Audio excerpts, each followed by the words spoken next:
The new iPad comes with dictation. This is a cool feature also found on the iPhone that allows you to press a button and then everything you say, comma, will show up on screen, period.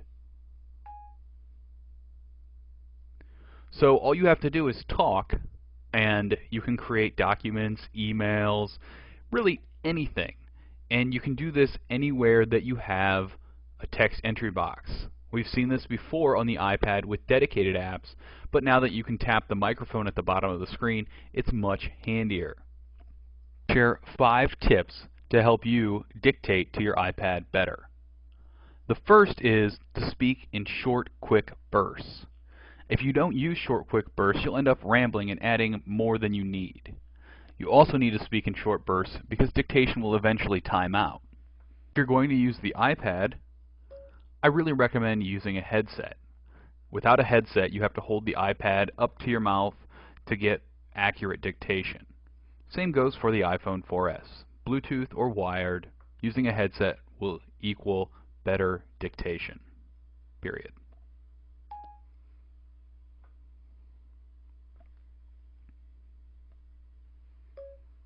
Another trick is to know your punctuation, period. So, anytime you want to add punctuation, you can say exclamation point, or if you prefer, question mark. But it doesn't stop there.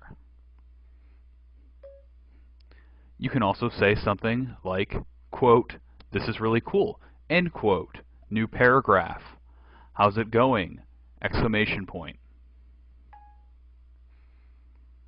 So anything that you want to see on the screen in terms of punctuation is right there.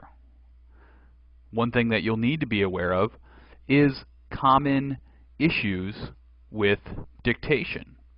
So a lot of times you might say something like, I see what you're doing there, and in this case it got there correct, but it won't always know which there you mean, like they are or there as in right over there. If dictation isn't quite sure what you said, you'll see a blue line underneath a word, and if you tap that word, you can see other options as to what dictation thinks you might be saying, and you could tap that and change it.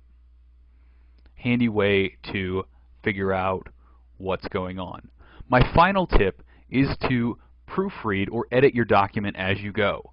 Speak in those quick short bursts, and as long as you're not trying to get a bunch of thoughts down on paper, if you're actually writing the document, not just brainstorming, what you should do is proof that paragraph you just dictated right then and there. The reason I suggest doing this, occasionally dictation will be way off, and you'll have a sentence that makes absolutely no sense. It's much easier to fix this in the moment than it is at the end of a 600 or 800 word document. Head over to GottaBeMobile.com, check out more tips for using your new iPad.